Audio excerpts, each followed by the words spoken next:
What's up guys, it's Ryan with the MXG channel again. Just finished a nice mountain bike session down here in Jacksonville, North Carolina. Thought it might be a good time to hang out in the shade for a second and show you guys the e-bike conversion I just finished up. Let's check it out. All right guys, this is a Trek 4300. I think it's a 2007 or 8 model.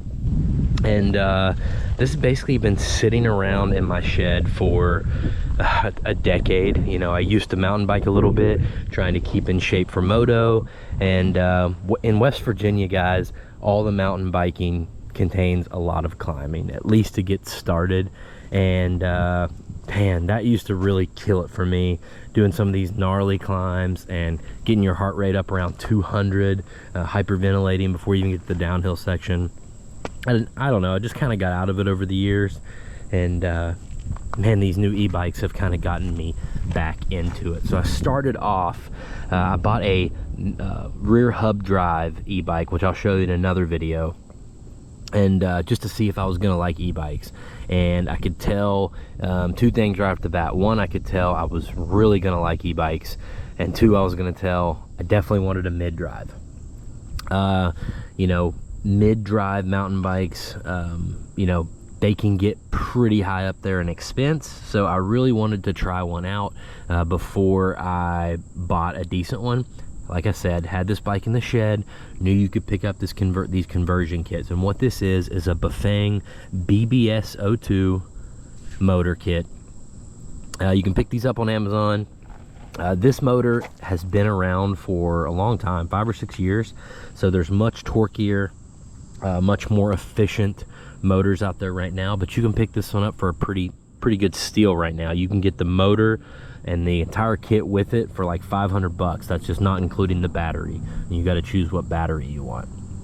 So I got the Bafang kit, like 500 bucks. I'll put a link down below. And then I picked up this Shark battery, and this is a 48 volt 20 amp hour Shark battery. As you can see, it barely fits in this frame, but it does work. I did have to drill new holes. The water bottle holes were not going to work, as it had to be spaced perfectly where you still have room to slide it out the top, and it doesn't quite touch the frame down here at the bottom. But I've got about 50 miles so far on this bike, guys, and I absolutely love it. The mid-drive setup, if you're not super familiar with e-bikes, or maybe you're a little interested in mountain bikes, the mid-drive is a lot torquier, allows you to use your gears a lot more, a lot better for climbing than the hub drive. If you're just going to stay on flat rolly hills, or you know, just do commuting or street, the hub drive is great. Otherwise, if you're going to really mountain bike, you want a mid-drive. So I'm not a bicycle mechanic by any means, but I do know how to work on things. I'd never done anything like this before, and I was able to hodgepodge this together in about 90 minutes. So it's not a big deal at all. There are some special tools you need, just 3 or 4 tools. They all do come with the kit. Yeah, pretty simple and easy, guys. I really enjoy it. So I tried it on a bunch of different modes today. I tried it on you know, when you're riding on 1 and 2 eco mode with pedal assist, the battery indicator doesn't even really go down. It's like you're not even using battery. Then when you crank it up to sport mode, level 5, this thing will get moving, but it does eat the battery for sure.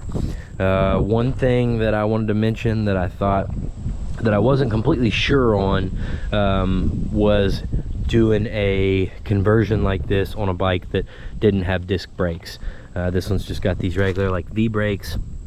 I was afraid that adding the weight of the motor and the weight of the battery and all that was going to be too much. Not the case. I've noticed no problem with those brakes whatsoever. Besides, they seem to lack the feel that the you know, the hydraulic brakes do. So, you know, if I was going to build another one, yeah, I'd go ahead and get a bike with disc brakes for sure. It gives you a few displays to choose from. I can't remember which one this is, but it's not touchscreen or anything, but it's big and it's bright and it works perfect. You motorcycle guys, another thing to mention for you all is that these generally come with thumb throttles in the kit, and I went ahead and ordered for like 20 bucks. You can just order a twist throttle. I ordered a half twist, so you just have a grip right here and then half. This is a twist right there.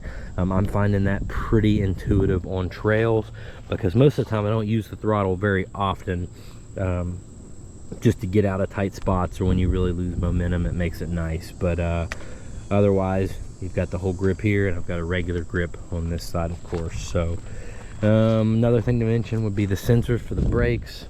It does come with brakes and purchase, because they have to have these sensors in them so that when you pull in the brake, it shuts off power to the battery. Since my shifter and everything is built into this perch, I couldn't put one over here, but I was able to put one on the front brake. So I can either buy a sensor for this or have to fabricate up a slightly different setup. So I just make sure I'm kind of using both brakes at the same time. That way I know the power shut off and I'm not powering through my brake or anything like that. And if you've ridden much, that's really not a problem for you at all. So yeah,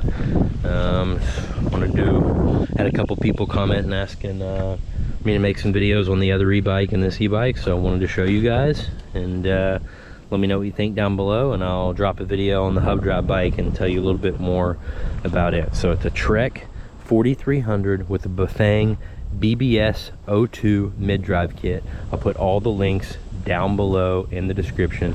Thanks so much, guys. I'm Ryan with the MXG channel. I'll see you in the next one.